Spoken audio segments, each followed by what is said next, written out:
Even Yeah. the time of the year that will change the style of cheese and how it comes out. And even sometimes some of these cheeses we play music to. So very interesting. Welcome to the 10th episode of the 12 Days of Christmas Joy interview series. You are in the right place if you love food and need some inspiration and joy in your life. And today I'm really excited to be joined by Stephen Saunders, owner of Cheese Tours. Hello, Stephen. Thank you so much for being here today. Thank you. Thank you for having me. SteveCheese, as everyone calls him, is mad about cheese and loves nothing more than helping people make it the star of their celebrations. As the founder of Cheese Tours at High Weald Dairy in the beautiful Sussex countryside, Steve takes guests behind the scenes to explore the craft of cheese making. From classics like Brighton Blue to quirky new creations, his tours are a feast for the senses. Cheese Tours isn't just a wander around the dairy, it's an experience. Guests watch the cheesemakers in action, step into the maturing rooms, and enjoy a guided tasting session in a charming cheese barn. Sounds amazing. Whether it's learning the perfect pairing for Christmas or just indulging in a proper nibble, Steve makes sure everyone leaves with cheese in hand and a smile on their face.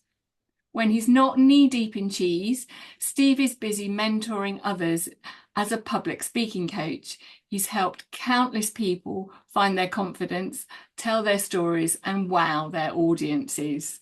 Whether it's on the stage or over a cheese platter, Steve's warmth and humour makes him a natural at bringing people together.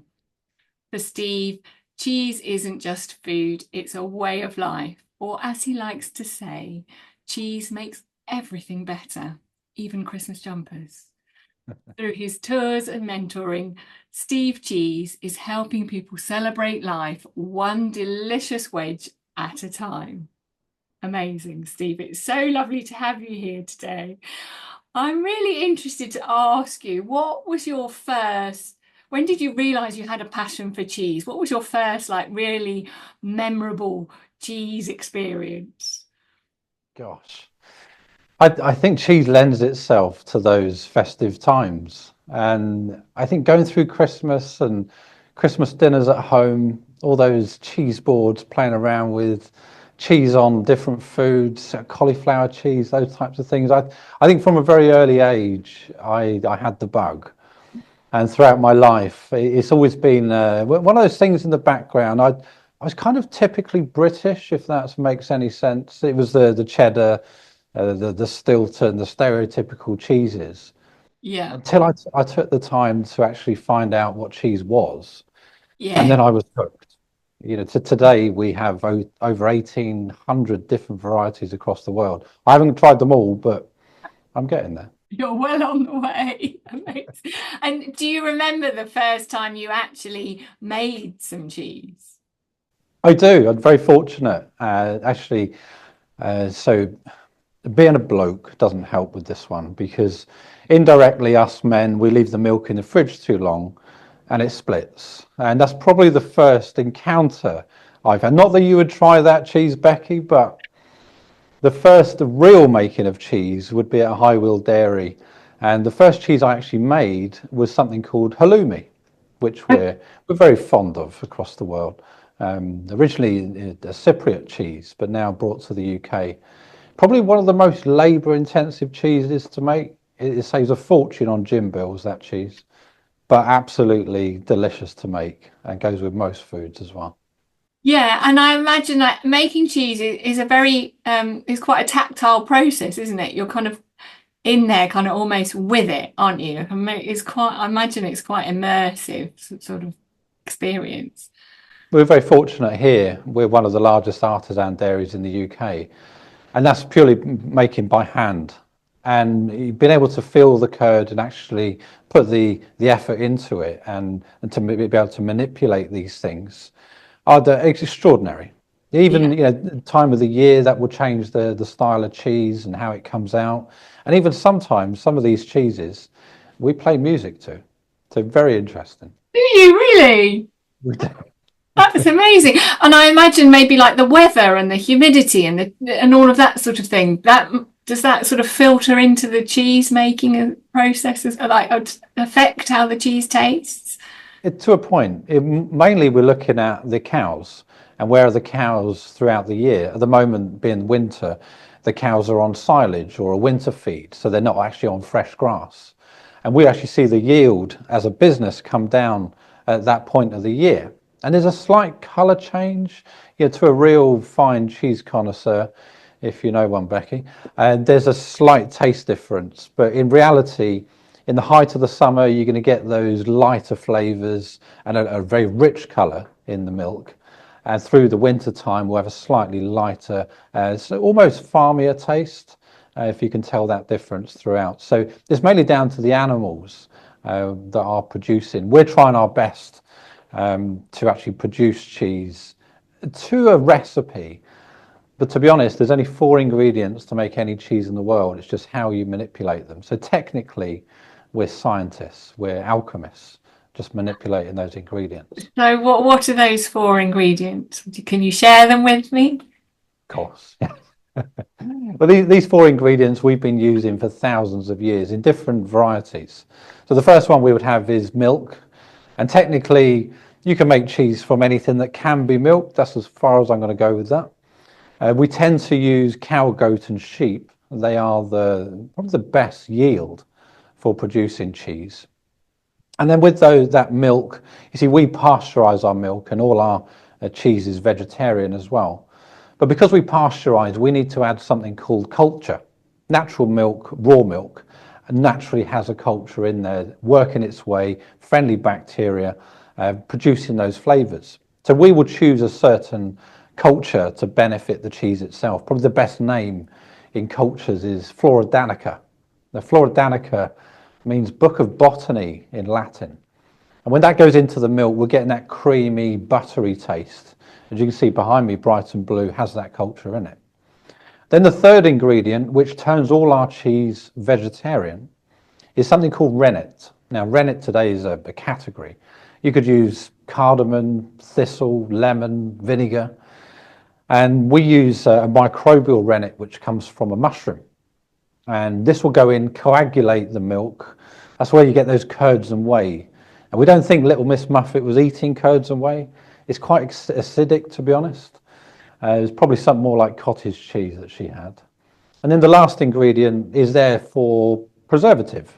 The milk is the winner here. So we add in salt as a form of osmosis and as well as preservation. And that salt will ensure that it will have a safe product, however long the maturing may take, sometimes up to a year. Okay, oh, amazing. So, and are there some cheeses that maybe you only make at certain times of year because for various reasons, or can you make all cheeses all year round? I don't know. That's a very good question. To be honest, we used to make certain cheeses at certain times of the year. The only difference now, do you remember that COVID? Well, because a lot of people are now working from home, we love our comfort foods. Yeah. So we used to make a bit of halloumi in the winter, and now we're making a lot of halloumi in the winter. And it tended to be the harder cheeses towards the winter time. But again, we see them throughout the summer now. So we love our comfort food. We love working from home. Well, some of us do. So we used to be able to predict it, but now it's getting quite difficult. Oh, that's really interesting to hear. And yeah, so that amazing array of cheese behind you, what is all of that cheese? So what we've got here, this is Brighton Blue. Now, Brighton Blue is one of our signature cheeses at the factory. We actually make up to about 18, 19, it changes quite frequently, different varieties of cheese here. But Brighton Blue is 7 weeks old when it's fully mature, and that's going to give it that very creamy, very buttery, almost opposite to a Stilton cheese. So a lot of people are put off by blue cheese because of things like Stilton. They're quite harsh in flavour. But think of this as an entry-level blue. And we think that's where it stood out in the past. What you're looking at here in 2021 was the 13th best cheese in the world, second best blue. Wow, amazing. Congratulations. Thank you. No, it was first coined in 2006, and today we're very proud of this. And you know, to show you the actual finished example, I thought I'd bring a piece here as well. Oh, wow, lovely. If only I could just reach over I and have a know. taste. I can, Becky.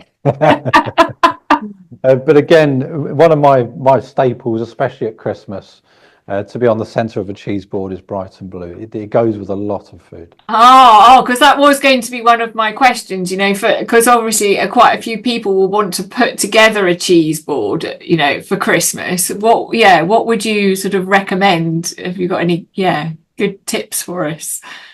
Well, the benefit of Christmas and cheese is we've got lots of things on the table to pair with. So the stereotypical is would go with a wine. I like to try and find a sweeter wine, especially with some of the cheeses like a blue. Something like a dessert wine to cut through that is absolutely delicious. Some of the English sparkling wines, exceptional with some of the softer cheeses. They go really well. Then you've got probably an unusual one, Christmas cake. Now, Christmas cake and a bit of cheddar, now we're talking. I would recommend that to anyone that hasn't tried it. But Okay.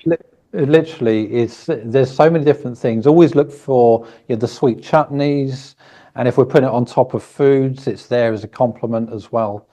There's so much that can go with it. At the Yeah, end of the day, a nice cheese board, cozied round a log fire on the festive period, nothing and better. I'll be there. Exactly, exactly. So now I'm interested to know about the cheese tours. How did they come about? How did you think, oh, that's what I'm going to do? It actually happened just after COVID. I had this random idea that I thought everyone should go out and be in a group and come around a clean environment. And everyone was like, I don't think that's a good idea, Steve. But I played around with it. It actually came down to hairnets and overshoes. And I was a bit precarious about this at the time, but actually this is probably the highlight of the tour. Excellent for those selfies.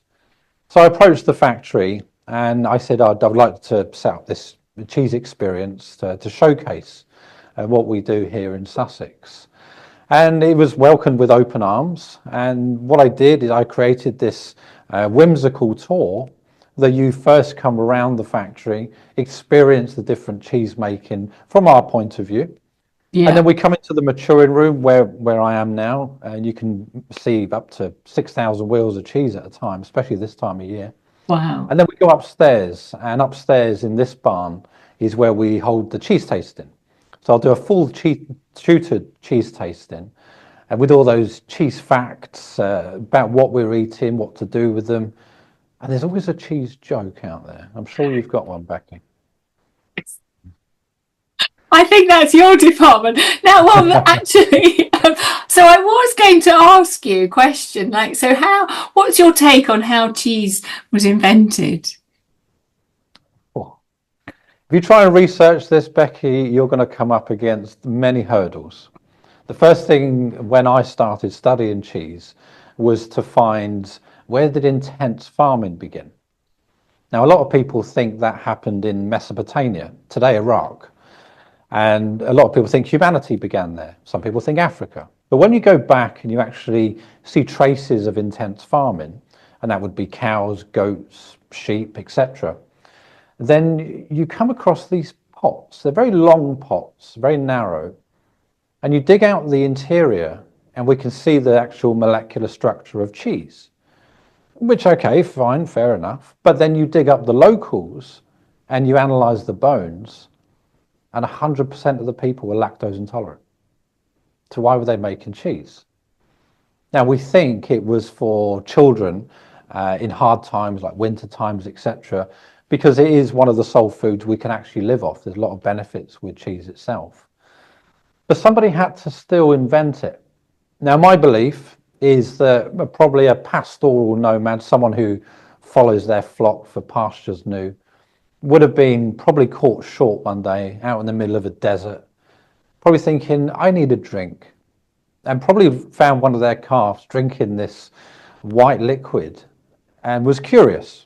So back then, We didn't have IKEA. There was no Tupperware. What could we put liquid in? All they had was containers made from stomachs of animals. Now you think by putting milk in a stomach of an animal and then putting it on the back of maybe a donkey or a camel, going over the rocky terrain or a hot desert, the heat from the sun would literally accelerate the bacterial growth, and naturally the enzyme in the stomach lining itself, called rennet, would have interacted with the milk, and by the time you got to the other end to have a drink, well, you can imagine it's not coming out. So that was how I believe it was invented. There's some various different other versions of it, but none of us were there, so we're all right. Excellent. I believe you. I like that. That sounds plausible to me. It probably had to be in a bloke because they had tried it. Oh, yeah, so we are coming up to Christmas, and I love food and Christmas food and eating.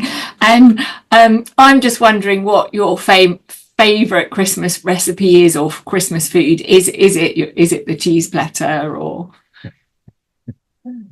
People think I live off cheese, Becky. I don't. It's cake. I love cake. But if it's a cheesecake,